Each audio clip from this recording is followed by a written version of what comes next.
नमस्कार मित्रांनो, पुन्हा एकदा स्वागत आहे तुमचं आपल्या नैसर्गिक उपचार मराठी यूट्यूब चॅनलवरती। आजच्या व्हिडिओमध्ये आपण गुडघेदुखीवर काही खास उपाय बघणार आहोत, जे की तुम्हाला या व्हिडिओमध्ये आम्ही सांगणार आहोत। त्यासाठी तुम्हाला व्हिडिओ आजचा शेवटपर्यंत बघायचा आहे। जर चॅनलवरती नवीन असाल तर चॅनलला सबस्क्राईब करून बेल आयकॉनवर प्रेस करा, जेणेकरून तुम्हाला असेच महत्त्वाचे व्हिडिओ वेळेवर मिळत राहतील। तर चला व्हिडिओला सुरू। तुमच्या घरातही सकाळची सुरुवात गुडघेदुखी, सांधेदुखी आणि अंगाच्या जडपणाने होते का? सकाळी झोपेतून उठल्यानंतर पहिल्यांदा पाय जमिनीवर ठेवताच तुमचे गुडघे जणू काही लॉक झाल्यासारखे किंवा दगडासारखे कडक झाल्यासारखे वाटतात का?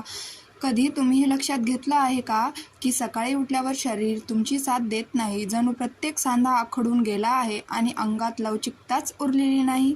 आणि जेव्हा तुम्ही जिना चढण्याचा प्रयत्न करता तेव्हा सांध्यांमध्ये एखाद्याने सुया किंवा खिळे टोचल्यासारखी तीव्र वेदना जाणवते का? जर तुमच्याही सोबतही असे होत असेल तर काळजी करू नका, तुम्हीही या समस्येला सामोरे जाणारे एकटे नाही आहात। आजच्या काळात ही समस्या फक्त 60, 70 किंवा 80 वर्षाच्या ज्येष्ठ नागरिकापुरती मर्यादित राहिलेली नाही। आश्चर्याची गोष्ट म्हणजे आता 30 ते 40 वर्षांचे अनेक तरुणसुद्धा सांध्यांची जकडण, शरीरातली कडकपणा आणि सतत जाणवणाऱ्या वेदनामुळे त्रस्त झाले आहेत। पूर्वी अशा समस्या वाढत्या वयाबरोबर हळूहळू दिसून यायच्या, पण आजची बदललेली जीवनशैली, चुकीच्या खाण्यापिण्याच्या सवयी, तासानतास एकाच जागी बसून काम करणे, शारीरिक हालचालीचा अभाव आणि व्यायामाकडे होणारे दुर्लक्ष या सर्व गोष्टी मिसळून हा त्रास अपेक्षापेक्षा खूप लवकर आपल्याला आयुष्याचा भाग बनवत आहेत। आता स्वतःलाच एक प्रश्न विचारा, जेव्हा गुडघे दुखतात, सांधे अखडतात किंवा चालताना त्रास होतो तेव्हा आपण काय करतो? बहुतेक वेळा आपण तात्काळ बाजारातून महागड्या वेदनाशामक गोळ्या, स्प्रे किंवा विविध प्रकारची सुगंधी तेल आणतो आणि त्याचा वापर सुरू करतो। काही वेळासाठी वेदना कमी झाल्यासारख्या वाटतात, थोडासा आरामही मिळतो, पण हा आराम खरोखर कायमस्वरूपी असतो का, की ही फक्त काही तासांसाठी वेदनेवर पडदा टाकण्याची काम करतो? याचं प्रश्नाचे उत्तर आणि सांध्यांची आरोग्याशी संबंधित काही महत्त्वाच्या गोष्टी आपण पुढे जाणून घेणार आहोत, त्यामुळे हा व्हिडिओ शेवटपर्यंत नक्की पहा। आणि हो, आपले जनावर तुम्ही नवीन असाल तर नैसर्गिक उपचार मराठी चॅनल आता सबस्क्राईब करून घ्या, जेणेकरून तुम्हाला असेच नवनवीन व्हिडिओ मिळतील। तुम्ही कधी याकडे लक्ष दिले आहे का की अशा गोष्टींमुळे मिळणारा आराम फक्त 1-2 तासाचा का टिकतो? त्यानंतर पुन्हा तेच दुखणे, तोच त्रास आणि तीच अवस्था परत का सुरू होते? याचे कारण अगदी सोपे आहे। अशा अनेक वेदनाशामक उपायांमुळे किंवा उत्पादनामुळे काही काळांसाठी वेदनेची जाणीव कमी होते, पण समस्येचे मूळ कारणावर त्याचा फारसा परिणाम होत नाही। म्हणूनच काही वेळ आराम मिळाल्यानंतर पुन्हा तोच त्रास जाणवू लागतो। आजच्या या व्हिडिओमध्ये मी तुमच्यासोबत एक संशोधनावर आधारित घरगुती मसाज तेलाची माहिती शेअर करणार आहे। हे तेल केवळ वरवरचा आराम देण्यापुरते मर्यादित नाही, तर सांध्यांच्या त्रासामागील मूळ कारणावरही काम करण्यास मदत करू शकते। सर्वात विशेष गोष्ट म्हणजे हे तेल तयार करण्यासाठी लागणारा मुख्य घटक असा आहे, ज्याला आपण रोजच्या जीवनात अनेकदा निरुपयोगी समजून कचऱ्यात फेकून देतो। होय, हे ऐकून तुम्हाला थोडे आश्चर्य वाटले, पण ही साधी वाटणारी गोष्ट तुमच्या सांध्यांच्या आरोग्यासाठी उपयुक्त ठरू शकते, आणि ती गोष्ट म्हणजे लिंबाच्या साल। जर तुम्ही हा व्हिडिओ काळजीपूर्वक आणि शेवटपर्यंत पाहिला तर तुम्हाला समजेल की दिसायला साधी असलेली लिंबाची साल सांध्यांमधील वेदना आणि सूज कमी करण्यासाठी कशाप्रकारे मदत करू शकते। तसेच ती हळूहळू सांध्यांमधील जकडण कमी करण्यास आणि शरीराच्या हालचाली अधिक सुलभ बनवण्यास कशी सहाय्य करू शकते, हे देखील आपण जाणून घेणार आहोत। पण त्याआधी एक अतिशय महत्त्वाची गोष्ट समजून घेणे गरजेचे आहे। अनेक लोक वारंवार एक प्रश्न विचारतात, पावसाळा सुरू होताच किंवा थंडी वाढू लागली की गुडघेदुखी आणि सांधेदुखी अचानक का वाढते? हवामानातील बदलांचा आपल्या सांध्यांशी नेमकं काय संबंध असतो? आणि काही लोकांना या दिवसात वेदना नेहमीपेक्षा अधिक का जाणवतात? या प्रश्नामागे एक महत्त्वाचे कारण दडलेले आहे, जे प्रत्येकाने जाणून घेणे आवश्यक आहे। पुढे आपण याच विषयाबद्दल सविस्तर माहिती घेणार आहोत। असं का वाटते की काही दिवसांमध्ये आपल्या गुडघ्यावरच नियंत्रण कमी झाल्यासारखं होतं? चालताना, उठताना किंवा जिने चढताना वेदना अचानक अधिक तीव्र का जाणवू लागतात? हा नेमका तो मुद्दा आहे जो समजून घेणे खूप महत्त्वाचे आहे, कारण याच ठिकाणापासून समस्येचा मूळ कारणाचा शोध सुरू होतो। मित्रांनो, या संपूर्ण विषयाकडे अधिक चांगल्या प्रकारे पाहण्यासाठी आयुर्वेदाचा दृष्टिकोन समजून घेणे उपयुक्त ठरते। आयुर्वेदानुसार आपले शरीर 3 प्रमुख दोषांपासून बनलेले आहे. वात, पित्त आणि कफ या तिन्ही दोषांचे संतुलन योग्य राहिले तर शरीर निरोगी राहण्यास मदत होते. मात्र यापैकी कोणत्याही एका दोषाचे संतुलन बिघडले तर शरीरात विविध प्रकारचे तक्रारी निर्माण होऊ शकतात. सांध्यामध्ये होणारी वेदना, जखडण, कडकपणा आणि हालचालीमधील अडथळे याचा संबंध आयुर्वेदात प्रामुख्याने वात दोषांशी जोडला जातो. हे अगदी सोप्या भाषेत समजून घेऊया. जेव्हा पावसाळा सुरू होतो तेव्हा वातावरणातील आर्द्रता वाढते तर हिवाळ्यात थंडीची प्रभाव वाढतो. आयुर्वेदिक दृष्टिकोनानुसार या दोन्ही परिस्थिती शरीरातील वात दोष वाढवू शकतात आणि जेव्हा वात वाढतो तेव्हा त्याचा परिणाम सर्वप्रथम सांध्यांवर जाणवू लागतो. आपल्या सांध्यांमध्ये एक नैसर्गिक स्निग्धता असते जी हाडांना एकमेकांवर घासण्यापासून संरक्षण देण्याचे काम करते. कालांतराने किंवा काही परिस्थितीमध्ये ही स्निग्धता कमी होऊ लागल्यास सांध्यांमध्ये अस्वस्थता, वेदना आणि हालचालीमध्ये कडकपणा जाणवू शकतो. त्यामुळे चालणे, बसणे किंवा उठणे यासारख्या दैनंदिन गोष्टी देखील त्रासदायक वाटू लागतात. याशिवाय थंडीचे आणखी एक परिणाम म्हणजे शरीरातील रक्तप्रवाह मंदावल्यासारखा वाटू शकतो. रक्तभिसरण कमी प्रभावी झाल्यास सांध्यांना आवश्यक पोषण आणि ऑक्सिजन पुरेशा प्रमाणात मिळण्यात अडथळे निर्माण होऊ शकतात. त्यामुळे वेदना आणि जडपणाची भावना अधिक तीव्र जाणवू शकते. याच कारणामुळे केवळ वर लावल्या जाणाऱ्या काही तेलामुळे किंवा क्रीममुळे नेहमी अपेक्षित परिणाम मिळतीलच असं नाही. अशा वेळी शरीराला उबदार देणारे आणि मलशीद्वारे रक्तभिसरण सुधारण्यास मदत करणारे उपाय अनेकांना उपयुक्त वाटतात. या ठिकाणी लिंबाची साल आणि तिळाचे तेल याचा उल्लेख केला जातो. पारंपरिक घरगुती उपायांमध्ये या दोन्ही गोष्टीचा वापर मालिशसाठी केला जातो. तिळाचे तेल शरीराला उबदारपणा देणारे मानले जाते तर लिंबाच्या सालामध्ये नैसर्गिक वनस्पती घटक आढळतात. या दोघांचे मिश्रण वापरून केलेली मालिश शरीराला आराम देण्यास, सांध्यांमधील कडकपणा कमी जाणवण्यास आणि हालचाली अधिक सुलभ वाटण्यास काही लोकांना मदत करू शकते. म्हणूनच आजपासून एक छोटी पण महत्त्वाची सवय बदलून पहा. लिंबाचा रस वापरल्यानंतर त्याची साल लगेच कचऱ्यात फेकून देण्याची घाई करू नका. कदाचित हीच साधी दिसणारी गोष्ट तुमच्या घरगुती आरोग्य सवयीची एक उपयुक्त भाग ठरू शकते. कारण या साध्या दिसणाऱ्या लिंबाच्या सालीमध्येच त्यांची खरी ताकद दडलेली असते.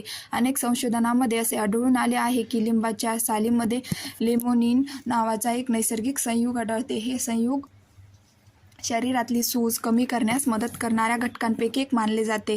खरं तर सांध्यांमध्ये होणाऱ्या वेदनेचे कारण नेहमीच फक्त हाडांमधील झीज नसते. अनेक वेळा सांध्यांच्या आसपास निर्माण होणारी सूज आणि त्यातून होणारी अस्वस्थता ही देखील महत्त्वाची कारणे असतात. त्यामुळे सूज कमी करणाऱ्याकडे लक्ष देणे तितकेच आवश्यक ठरते. जेव्हा लिंबाची साल आणि तिळाचे तेल याचे मिश्रण करून मालिश केली जाते तेव्हा त्यातील नैसर्गिक घटक त्वचेच्या माध्यमातून कार्य करतात असे मानले जाते.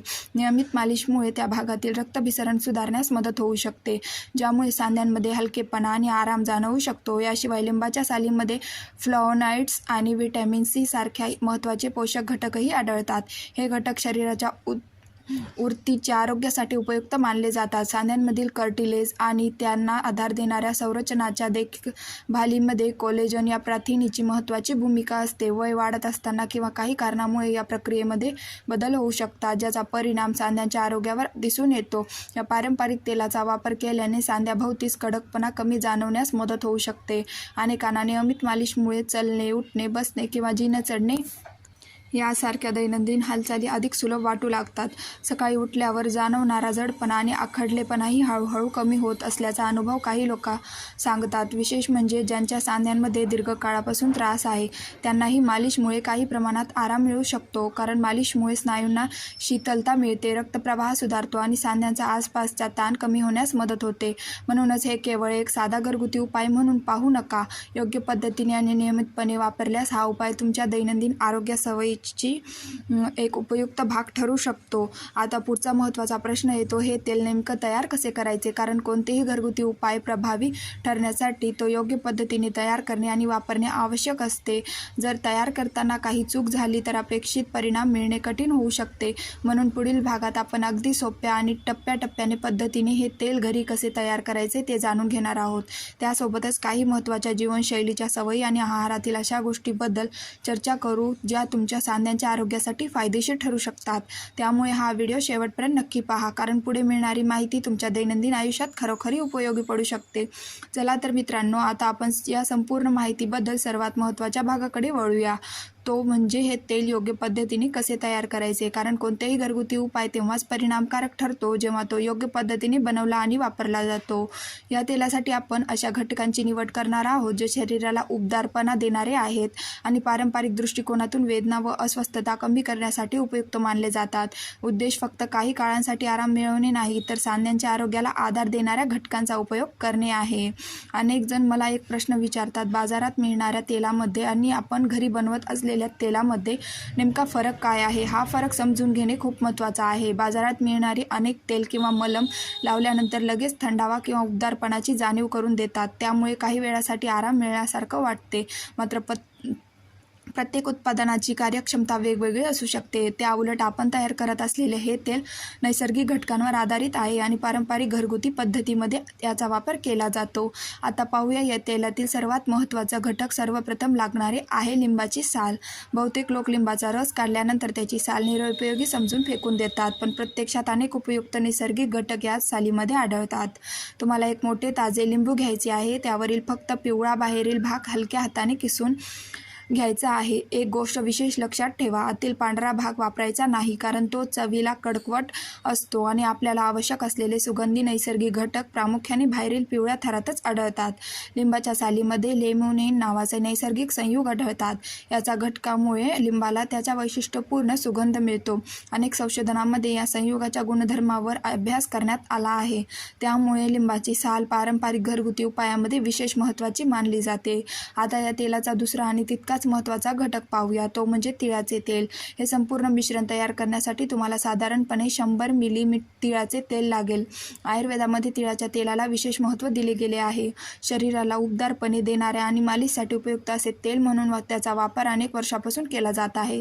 तिळाच्या तेलाची एक खास गोष्ट म्हणजे मालिश करताना ते त्वचेवर सहज पसरते आणि दीर्घकाळ टिकून राहते.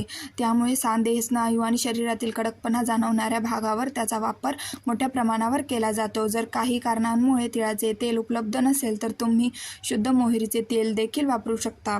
मोहरीचे तेलही उबदार गुणधर्मासाठी ओळखले जाते आणि पारंपरिक मालिशमध्ये त्याचाही वापर केला जातो. म्हणून तिळाचे तेल किंवा मोहरीचे तेल यापैकी जे सहज उपलब्ध असेल ते तुम्ही या मिश्रणासाठी निवडू शकता. आता पुढील भागात आपण या तेलामध्ये आणखी कोणते घटक घालायचे, ते एकत्र कसे शिजवायचे आणि योग्य पद्धतीने साठवून ठेवायचे याची संपूर्ण माहिती जाणून घेणार आहोत. आता या तेलातील पुढचा महत्त्वाचा घटक आहे हळद. तुम्हाला या मिश्रणात साधारण अर्धा चमचा हळद घालायची आहे. आपल्या भारतीय स्वयंपाकघरात हळद ही केवळ मसाला म्हणून वापरली जात नाही, तर पारंपरिक आरोग्य पद्धतीमध्ये तिला विशेष महत्त्व दिले गेले आहे. हळदीमध्ये कर्क्युमिन नावाचे नैसर्गिक संयोग आढळतात, ज्यावर अनेक संशोधनामध्ये अभ्यास करण्यात आला आहे. सांध्यांमध्ये अस्वस्थता, कडकपणा किंवा दीर्घकाळपासून चालू असलेला त्रास असल्यास हळदीचा वापर पारंपरिकरित्या केला जातो. त्यामुळे या तेलामध्ये हळद घातल्याने त्याचा गुणधर्म अधिक समृद्ध होतात. याशिवाय अनेक लोक हळद कोमट पाण्यात मिसळून दिवसांदिवस आतून 1-2 वेळा हळूहळू पितात. हा उपाय अनेक घरांमध्ये वर्षानुवर्ष केला जात आहे. विशेषतः ज्यांना सांध्यांचा त्रास, शरीरातील जडपणा किंवा वारंवार अस्वस्थता जाणवते त्यांच्यामध्ये हा उपाय लोकप्रिय आहे. आता या तेलातील चौथा महत्त्वाचा घटक पाहूया, मेथीदाणे. यासाठी तुम्हाला अर्धा चमचा मेथीदाणे घालायचे आहेत. वय वाढत असताना अनेकांना सांध्यांमध्ये कडकपणा, हालचालीमध्ये अस्वस्थता किंवा चालताना आवाज येण्यासारख्या समस्या जाणवू लागतात. पारंपरिक आरोग्यशास्त्रात मेथीला अशा परिस्थितीमध्ये उपयुक्त मानले जाते. मेथीमध्ये अनेक नैसर्गिक पोषक घटक आढळतात. तिचे उबदार गुणधर्म शरीरासाठी फायदेशीर मानले जातात. त्यामुळे सांध्यांच्या आरोग्याशी संबंधित अनेक घरगुती उपायामध्ये मेथीचा समावेश केला जातो. तुम्हाला हवे असल्यास मेथीदाणे रात्री पाण्यात भिजत ठेवून सकाळी ते पाणी पिऊ शकता. काही लोक मेथीची पूड करून ती भाजी, आमटी किंवा इतर पदार्थांमध्येही वापरतात. त्यामुळे आहारातूनही तिचा लाभ घेता येतो. आता पुढचा अत्यंत महत्त्वाचा घटक आहे ओवा. या तेलामध्ये तुम्हाला अर्धा चमचा ओवा घालायचे आहे. ओवा हा आपल्या स्वयंपाकघरात सहज उपलब्ध असलेला मसाला असला तरी पारंपरिक घरगुती उपायामध्ये त्याला विशेष स्थान आहे. त्यामध्ये थायमॉल नावाचे नैसर्गिक संयुग आढळतात, ज्यामुळे त्याला विशिष्ट सुगंध आणि गुणधर्म प्राप्त होतात. ओव्याचा वापर अनेकदा शरीराला उबदारपणा देण्यासाठी केला जातो. त्यामुळे सांध्यांच्या मालिशसाठी तयार होणाऱ्या तेलामध्ये त्याचा समावेश उपयुक्त मानला जातो. मालिश दरम्यान उबदारपणा आणि आरामाची भावना निर्माण होण्यास तो मदत करू शकतो. याशिवाय ओवा पचनासाठी उपयुक्त मानला जातो. जेवणानंतर थोडासा ओवा चावून खाण्याची सवय अनेक घरांमध्ये आजही आहे, त्यामुळे तो शरीराला आतून आणि बाहेरून अशा दोन्ही प्रकारे सहाय्य करणारे घटक मानला जातो. तर मित्रांनो, हे झाले या तेलामधील काही प्रमुख आणि प्रभावी घटक. प्रत्येक घटकांची स्वतःची एक खास भूमिका आहे आणि हे सर्व एकत्र आल्यावर हे मिश्रण अधिक गुणकारी बनते.